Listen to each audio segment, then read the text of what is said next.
Welcome to EPG Pathshala. This is your module on The Sound and the Fury, a novel written by William Faulkner. I am Shormila Mujumdar, Associate Professor, Department of English, University of Kalyani, West Bengal. William Faulkner is probably the most important writer from the American South. He is one of the most popular literary figures in American literature. He comes from the American South and the best known chronicler of life in the South. He is sometimes called the American Shakespeare. He created a fictional setting called Yoknapatawpha County, which is the backdrop of most of his writings. William Faulkner was mainly a poet novelist who has won Pulitzer Prize twice and 2 National Book Awards as well. He won Nobel Prize for Literature in 1949. His most celebrated novels are The Sound and the Fury, As I Lay Dying, and Light in August. All contemplate the history and cultural ethos of the American South. He is primarily known for writing short stories and novels, but he extends his art of writing in other genres like play, poetry, essays, and screenplays. Lawrence Thompson, in his book William Faulkner, An Introduction and Interpretation, writes that Faulkner's literary career from 1926 to 1962 produced 50 poems, 90 short stories, 17 novels, and a 3-act drama in which his literary genius found expression. Childhood memories and the tales heard from his African American servants proved to be an infinite source of his creations. His works also encompassed post-war anguish, depression, ennui, along with the predatory injustices and inhumanities of Reconstruction era. We have to go back to American history a little bit. If you remember, the American Civil War was fought between the Union Army and the Confederate Army. The Union Army representing the northern states of the United States of America, and Confederate Army representing the southern slave-owning states of America. And the issue central to this Civil War was abolition of slavery, which was rampant in the South. Now, what happened, after the abolitionists, the Union Army won the battle, slavery was abolished, as a result of which South suffered not only huge loss of property but also a way of life which rendered many Southern families absolutely devastated. And William Faulkner himself comes from such a family, and he chronicled in most of his works, his short stories and novels, the predicament of these landowning South families who lost their holdings after the Civil War.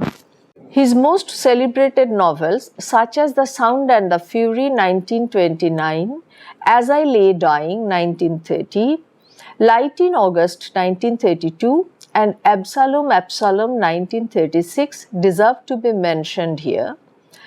Faulkner was also a prolific writer of short stories like A Rose for Emily, Red Leaves, That Evening Sun, and Dry September, etc. According to Kurt Gellner, the driving forces of Faulknerian fiction are linguistic, generic, social, economic, political, cultural, moral. Richard C. Moreland asserts that Faulkner's writing unsettles prevailing assumptions about time, space, language, loss, the self, the family, gender, culture, and history. A recent review article by John E. Bassett, William Faulkner, an annotated bibliography of criticism since 1988, according to Laurie Watkins Fulton, seems to point out the overall trend of Faulknerian criticism, which encompasses such broad areas as race, class, gender, realism, modernism, postmodernism, feminism, post-structuralism, rhetorical and ideological theories, and cultural studies. Now you see, Faulkner was a great experimenter, and in his novels he has experimented with the form of the novel, and he is probably the first American novelist. Well, if we consider Henry James is definitely a precursor to it. He used the stream of consciousness technique in his novels, which was being used by his contemporary British modernist novel writers as well. He experimented with the vocabulary and also structures of these sentences. You know, most of his sentences are complicated and far too long, posing a challenge to the reader, and it sometimes really becomes difficult. And he also broke down the idea of chronological time. His narratives moved back and forth in time, and sometimes these created confusion, and all his novels require very patient and concentrated reading to make any sense of these. Malcolm Cowley, in his introduction in The Portable Faulkner, has claimed that the pattern of his fiction is based on stories heard in his childhood, but he transformed the material by adding emotions, passions, thoughts, feelings, ideologies, and conceptions. Consequently, his characters look like real human beings. The aged characters represent the Old South, while the young ones are shown affected by the loss of moral values in post-war world and increasing commercialization. He also opined that in second reading, a reader realized that his many characters and incidents have a double meaning and serve as symbols. His novels possess the quality of being lived, absorbed, remembered, rather than merely observed. Irving Howe's book, William Faulkner, A Critical Study, presents the thematic analysis in two parts titled William Faulkner, His World and His Work, and An Achievement Considered. Regarding the immortality of characters, he says that no novelist since Henry James has created such living characters who break the boundaries of novels and live in the memories of readers forever. The writer also praises Faulkner's dramatic conflict, persuasive characterization, fluidity of narrative, and the inner logic of the work. Now we come to the particular novel which is there in your syllabus. It is The Sound and the Fury, which was written in 1929. It's a novel which did not attract much attention immediately after it was published. This is the novel in which Faulkner used the stream of consciousness technique, something you have been told over and over again in the previous modules, that this is a technique which was kind of initiated by William James, the elder brother of the novelist Henry James, in a book called The Principles of Psychology. And this is a technique which was adopted by modernist British writers such as James Joyce and Virginia Woolf, Dorothy Richardson, etc. The Sound and the Fury is a novel written by the American author William Faulkner. The Sound and the Fury was published in the year 1929, and it is one of his best novels. The author adopts different kinds of narrative styles, including the technique popularly known as stream of consciousness, coined by William James in 1890 in his The Principles of Psychology. The title of the novel, as you are probably aware, is taken from Shakespeare's Macbeth. All these lines are very famous, and it is the famous soliloquy of the protagonist, which occurs in the fifth scene of the fifth act of the play. It reads like this: "Tomorrow and tomorrow and tomorrow creeps in this petty pace from day to the last syllable of recorded time, and all our yesterdays have lighted fools the way to dusty death. Out, out, brief candle. Life is but a walking shadow, a poor player that struts and frets his hour upon the stage, and then is heard no more. It's a tale told by an idiot, full of sound and fury, signifying nothing." Now you see, the title Sound and Fury, when Faulkner chose the title Sound and Fury, probably he remembered the last two words of this soliloquy, that it signifies nothing, which means it signifies apparently nothing and may a lot of things which generally evade the attention of the general reader, and in general people in life they lose sight of a lot of things which are there just beneath the surface. The first three chapters of the novel consist of the intertwined thoughts and memories of the three Compson brothers. Now you know The Sound and the Fury is a novel about a family called the Compsons, who were southern aristocrats who lost their property after the Civil War, and they lost a way of life and they were unable to find a new one for themselves. So in this process they were corrupted, they degenerated and kind of devastated and completely destroyed, because they could never negotiate their life and their livelihood with the new environments in which they found themselves. The first three chapters of the novel consist of the intertwined thoughts and memories of the three Compson brothers, recorded on three different days and year, namely 7th April 1928, 2nd June 1910, and 6th April 1928. The first part of the novel is narrated by Benjamin Benzi Compson, who is a 33-year-old man. His narrative voice is presented in the form of stream of consciousness technique. He is the youngest child in the family and mentally retarded. The second part of the novel is narrated by Quentin Compson, the eldest child of Jason and Caroline. This chapter deals with the events of the last day of Quentin's life as he is preparing to commit suicide.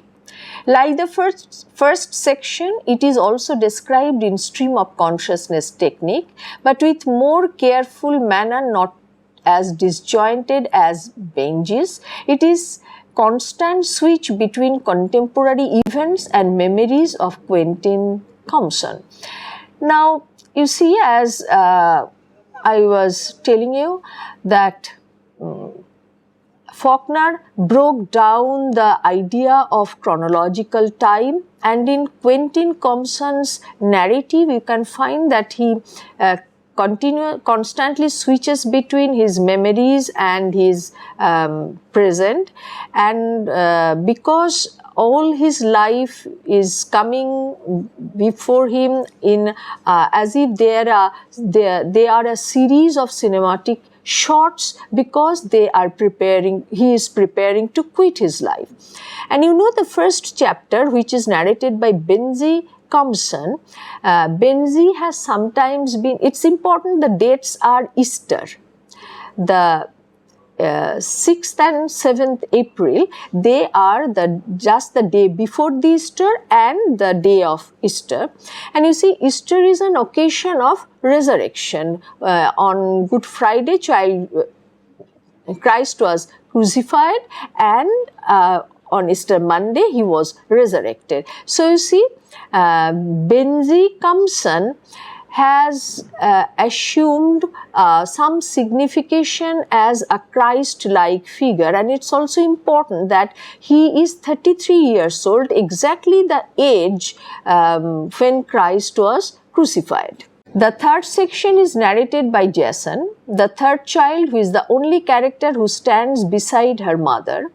Jason's narration takes place exactly one day before Benji's section, which is the first section of the novel on Good Friday. The fourth chapter of the novel falls on 8th April 1928, the day after Benji's narration and 2 days after Jason's. Faulkner himself narrates the fourth chapter in his own voice by focusing on Dilsey, the Compson family's devoted black housekeeper. So you see, the fourth chapter is the only first-person narrative. The Sound and the Fury is set in Jefferson, Mississippi, which is the backdrop of most of his novels and short stories. The novel deals with the story of Compson family, who are formerly aristocrats in southern regions, but currently they are struggling to continue their family reputation. As suggested or described in the novel, over the course of the 30 years, that family falls into financial problem and they lose their faith and hope in religion as well as their expectation with the city of Jefferson. During this struggling period, many of the characters of the family die tragically without getting any hope in real life. You see, the southern aristocracy believed in a sense of values and code of conduct which became obsolete after the Civil War, and their tragedy was they could never get out of their existence in a period which has been frozen by time, and they tried to resurrect their old world into a new situation which is impossible, which they fail to do, as a result of which they are destroyed. And this old world way of life expected men to be breadwinner, dependable, intelligent, and of course patriarchal, and women to be beautiful, obedient, good housekeepers, wives and mothers. The novel is classified into 4 distinct parts with an appendix to reveal the unintelligible part of text. The first part of the novel is narrated by Benjamin Benji Compson, who is a 33-year-old man. As Faulkner himself described it, Benji's part is a tale told by an idiot. One could point that Benji is the idiot referred to in this line. The title of the novel comes from Shakespeare's Macbeth, Act 5, Scene 5. In Macbeth's famous speech about the meaninglessness of life, he states that it is a tale told by an idiot full of sound and fury signifying nothing. About the inclusion of Ben's chapter in the beginning of the novel Sound and Fury, the critic says that Ben's version not only gives fragmentary impressionistic outline of the story, but it also justifies the first meaning of the title, Tale Told by an Idiot, full of sound and fury. The novel opens with Benji's 33rd birthday. He is not able to help his family much because of his physical illness. The only characters who concern him are Caddy, his elder sister, and Dilsey, a Negro servant in the Compson family. The time period that has been spanned in this chapter is between 1898 and 1928. In this section, one can observe the 3 emotional attachments of Benji: fire, the golf course, and his sister Caddy. He has to experience the shocking incidents like divorce of Caddy because her child was not her husband's, and the selling his favorite field to a local golf club in order to provide Quentin's further education at Harvard. Other crucial incidents that took place in this chapter are Benji's change of name from Murray after his uncle in 1900 upon the discovery of his disability, and the divorce of Caddy, who is very dear to Benji. The second part of the novel is narrated by Quentin Compson. Quentin Compson is the eldest child of Jason and Caroline, and the day he commits suicide, then he describes the second part just before committing suicide. He is the most intelligent and disturbed children in the family. We can find in him best example of Faulkner's stream of consciousness narrative technique in the novel. This entire chapter is told from within Quentin's voice on the day that he commits suicide. He is so much tormented by the memories of Caddy's promiscuity and the desire of marrying another man to avoid the shame of a bastard child, completely shatters his faith in moral values. Through the portrayal of Quentin, Faulkner emphasizes the importance of time and memory in Quentin's world through the frequent appearance of clocks and watches.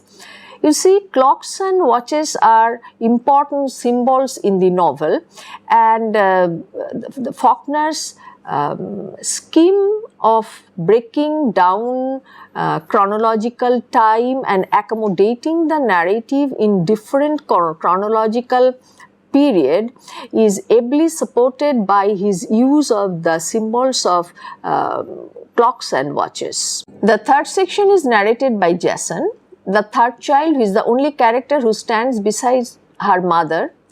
Jason's narration takes place exactly one day before Benji's section, which is the first section of the novel on Good Friday, the day Christ was crucified. Faulkner introduced the character of Jason from his first sentence.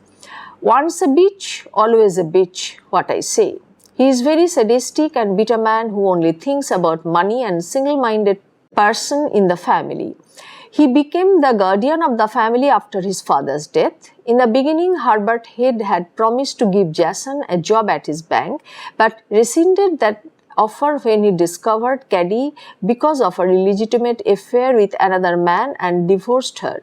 This abjuration left Jason no choice but to work at the farm supply store. He bitterly behaved with his sister Caddy and even did not stop himself in blackmailing her.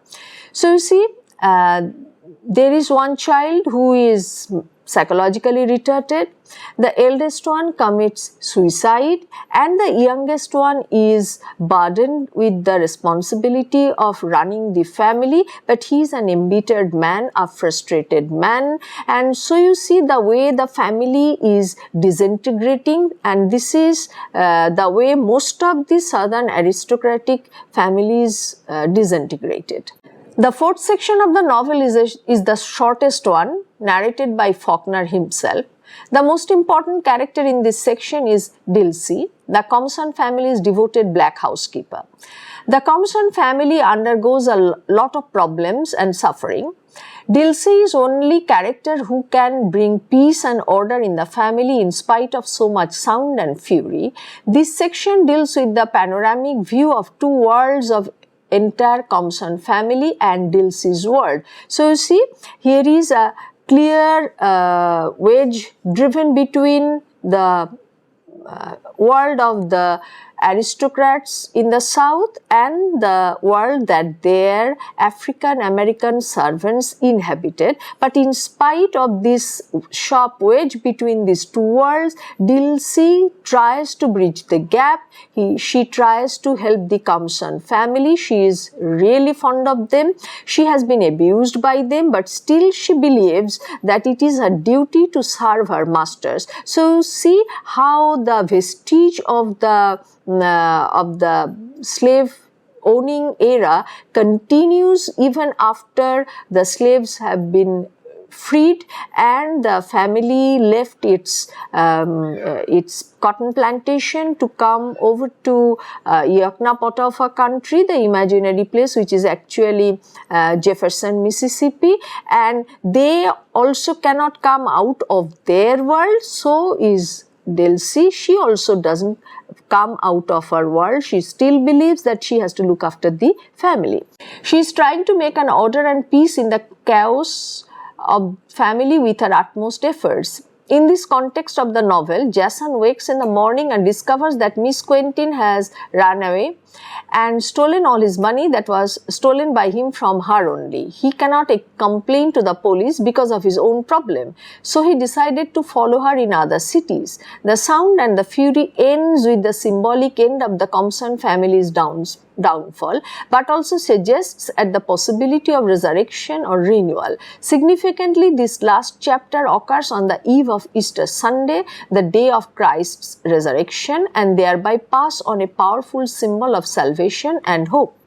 The appendix part is later included in the novel to be published in the name of The Portable Faulkner. Sometimes this appendix is regarded as the fifth part of the novel. In the appendix, the author represents the whole history lineage of Compson family and their fortune after the novel. The appendix closes with an accounting of the Negro family who worked with loyalty as servants of the Compson's family. The comment of Dilsey as "I need the beginning and now I see the ending" at the end of the novel suggests her presence since the beginning to end. In this context, Dilsey's presence can be felt everywhere in the novel. Dilsey's entry, the final in the appendix, consists of two words: "they endured." So it suggests her conviction and faith in Southern values. So now we come to the important characters of the novel. The first is Jason Compson III, or Mr. Compson. He is the father and head of the Compson family. By profession, he is a lawyer who attended the University of the South. He is an intellectual and well-educated person. He dies because of his alcoholism in 1912. He is very cynical and detached man who believes that life is essentially without meaning, and that is why he can do little to his family's tragic downfall. So, in a way, Jason Compson embodies the condition of Southern aristocracy. They are completely disillusioned and they have become insensitive to the needs of their family. They have become irresponsible, and all these things has only hastened their tragic downfall. Next comes Caroline Boscombe Compson. Mrs. Caroline Compson has not shown as a proper mother in the novel. She never takes care of her children except Jason. She has no sense at all of a mother figure. She is responsible to a large extent for the downfall of her family. She becomes an abusive hypochondriac in her old age. So, Mrs. Compson has been shown as a self-centered woman who indulges in self-pity. She is utterly irresponsible, doesn't take care of her children, and finally becomes an hypochondriac in her old age. If you know the meaning of the word hypochondriac, it means that she imagines diseases and is obsessed with the idea that she is very ill. Quentin Compson, he is the eldest child of Jason and Caroline. The second part of the novel is narrated by him. He suffers from his mother's indifferent attitude and substitutes his sister's love for his mother's. He is passionate and neurotic. He commits suicide because of the influence of his father's nihilistic philosophy and his inability to cope with his sister's sexual promiscuity in her teenage.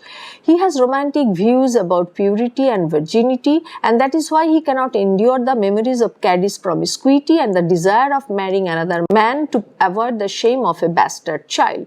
Now you see, in this manner, Quentin represents the values of Southern aristocracy who believe that women should be pure, women should be innocent, and their only responsibility in life is to provide their husbands with children, to look after them and look after their husbands. So, Caddy's promiscuity hurts him so much, not only because Caddy is a sister whom he loves dearly, not only because Caddy has suffered social ostracization because of her promiscuity, but also the very fact that it violates the Southern Code of Conduct. Jason Compson.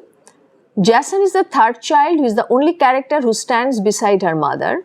He is very sadistic and bitter man who only thinks about money and the single-minded person in the family. He became the guardian of the family after his father's death. In the beginning, Herbert Head had promised to give Jason a job at his bank, but rescinded that offer when he divorced Caddy because of her illegitimate affair with another man.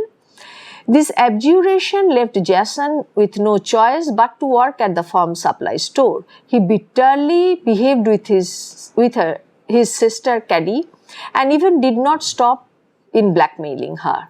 Dulcie Gibson is the servant of the Compson family.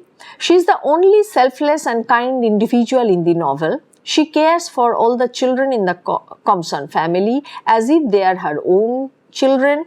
She is the only character who supports the family all through the novel from beginning to the end. And you see, Dulcie Gibson is the only person in the novel who is capable of loving, who has human emotions and who has her heart in the right place, because all the other characters, they are deviating from what is considered to be normal behavior, but Dulcie Gibson, who is an Afro-American servant of the family, strictly conforms to the expected norms of behavior. There are several themes in the novel. The first is time, memory and the past. Faulkner deals with the concept of time, memory and past in a unique way, as if they are interwoven together. The characters are unable to forget the glorious past and move into the modern world of chaos and disorder. So, this is the central theme of the novel, time, memory and past, because it's about a southern family which is representative of so many other southern families who are frozen in time, who are continuously going back to their memories, who try to live in the past, and that's why they cannot adjust themselves to the new situation to which they found themselves after the Civil War. Decline and corruption of Southern aristocratic values. The theme of decline and corruption of Southern aristocratic values are poignantly represented through depiction of Compson family. They have lost the Southern aristocratic values of love and faith. Words and language. The story of The Sound and the Fury is not conveyed through the voice of the author through any single narrative. He has used 4 different voices, highlighting the subjectivity of each narrative in an unconventional way, as if they were unable to convey the meaning in absolute form. Faulkner himself said that he was not very sure whether, even after using 4 different narrative perspectives, he has been able to convey what he wanted to. And this is something unique in American novel, using 4 narrators, trying to give the reader 4 different perspectives, and that is how Sound and Fury is one of the masterpieces of the 20th century, because of its, not only because of the way the author has dealt with the theme, but the way author has experimented with style and structure and narrative technique. There are some symbols in the novel. Water symbolizes cleansing and purity throughout the novel, especially in relation to the character of Caddy. Watches and clocks. Quentin's watch, the watch is never-ending ticking, symbolizes the constant, relentless passage of time. Evelyn Scott opines that The Sound and the Fury is an important contribution to the literature of fiction and presents the story of the fall of a house, the collapse of a provincial aristocracy in a final debacle of insanity, recklessness, psychological perversion. Maurice Condrew views that the whole novel vibrates with sound and fury which signifies nothing. Perrin Lowry, in his essay Concepts of Time in the Sound and Fury, comments that this novel is the combination of two actions occurring in different time spans and covers 30 years of family history of Compsons in 3 days. He also talks about the arrangement of the 4 sections, disrupted time sequence, and the cyclical progression. So you see, Sound and Fury is a novel which demands meticulous reading and attention on the part of the reader, because its experimentation with the technique of novel writing, the way Faulkner chose 4 narrators, and you will also remember that not all the 4 narrators are either first person narrators or the narratives are in the stream of consciousness technique. The first 3 chapters are use stream of consciousness technique, and the 4th chapter is spoken by the narrator himself. So all kinds of experimentation goes into the narrative technique of the novel, and now you can ask why, and the answer is because Faulkner felt he was trying to talk about people, their past, their memories, their history, the way they represented a very significant period in American history, particularly the American South, that this kind of complex narrative was necessitated by the vastness and depth of the theme that he tried to deal with in the novel. Thank you.